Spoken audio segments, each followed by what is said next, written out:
فرائض ہیں. کتنے فرائض ہیں؟ ان کے بغیر غسل نہیں ہوتا ہے.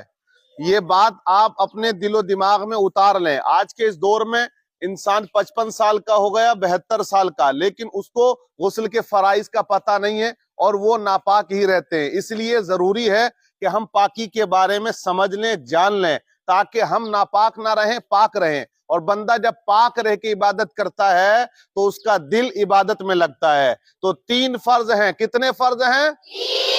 نمبر 1 ہے غرارے کے ساتھ کلی کرنا.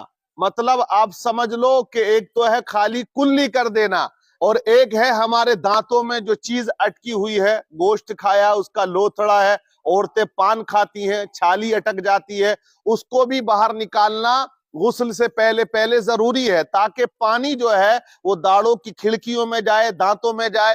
اگر کوئی ایسا نہیں کرتا ہے، گوشت کھایا تھا، لوتھڑا اٹکا ہے، اب اس نے وہ نکالا نہیں، اب جہاں داڑ میں وہ گوشت کا لوتھڑا اٹکا تھا پانی نہیں پہنچا تو اس کا غسل نہیں ہوگا. کیونکہ منہ کے اندر پورا صاف ہونا چاہیے، دانتوں کی کھڑکیوں میں، داڑوں کی کھڑکیوں میں پانی پہنچنا یہ ضروری ہے. تو پہلا فرض کیا ہے؟ غرارے کے ساتھ کلی کرنا.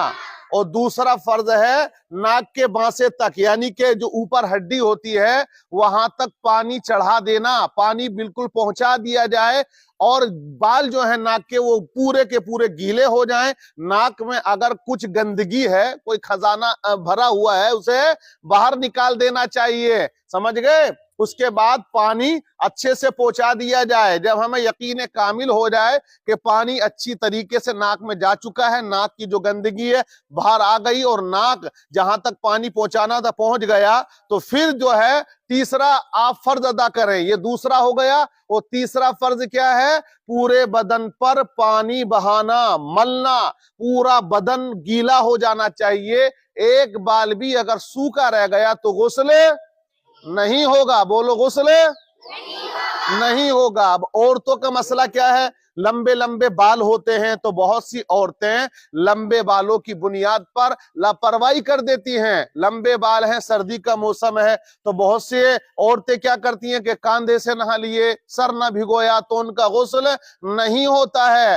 ہر بال کی جڑ میں یعنی کہ پانی پہنچنا یہ فرض ہے. حضور کی حدیث ہے، حضرت علی رضی اللہ تعالی عنہ روایت کرتے ہیں کہ آقا دو جہاں صلی اللہ علیہ وسلم نے ارشاد فرمایا کہ جنابت ہر بال کے نیچے پہنچ جاتی ہے. غسل کی حالت میں جب بندہ ناپاک ہوتا ہے تو ہر بال کے نیچے پانی جانا چاہیے، کیونکہ جنابت ہر بال کے نیچے ہوتی ہے، پہنچ جاتی ہے، مطلب ہر انگ جو ہے انسان کا ناپاک ہوتا ہے. تو حضرت علی بیان کرتے ہیں کہ اس دن سے میں نے اپنے بالوں سے دشمنی کر لی.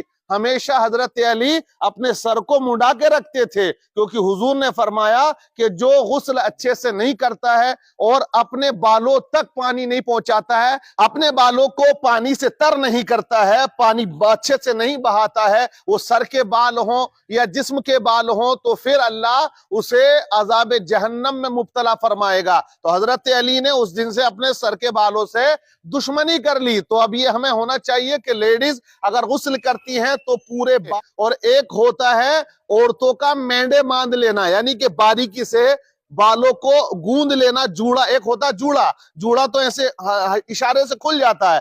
تو غسل کی حالت میں عورتوں کو بھی اپنے سر کے بال کے جوڑے کو کھول دینا چاہیے، یا چٹیا بھی ہوتی ہے تو چٹیا کھول لینی چاہیے. ایک پہلے وہ گوند دیتے تھے بالکل رسی کی طرح، آج وہ دور نہیں ہے. خیر اب فیشن کا زمانہ آ گیا. پہلے اب کوئی ایسا کرتا ہے تو کہتے ہیں یہ تو پرانی ہے، اولڈ ہے، تو اس لیے وہ دور اب نہیں دیکھتا کہ لڑکیاں یا عورتیں اپنے بالوں کو اچھے رسی کی طرح بٹ لیتی تھی.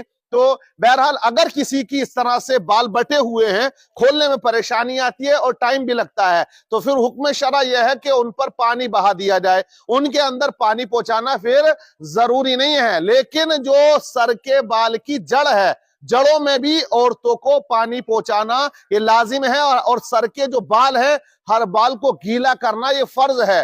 مردوں کا معاملہ ہے کہ سر کے بال ہوں یا داڑھی کے بال ہوں، سب کو غسل کی حالت میں بالکل تر کرنا ہے، پانی بہا دینا ہے. تو کتنے فرض ہوئے غسل کے اندر؟ پہلا کیا ہے؟ غرارے کے ساتھ کلی کرنا. اور دوسرا فرض کیا ہے؟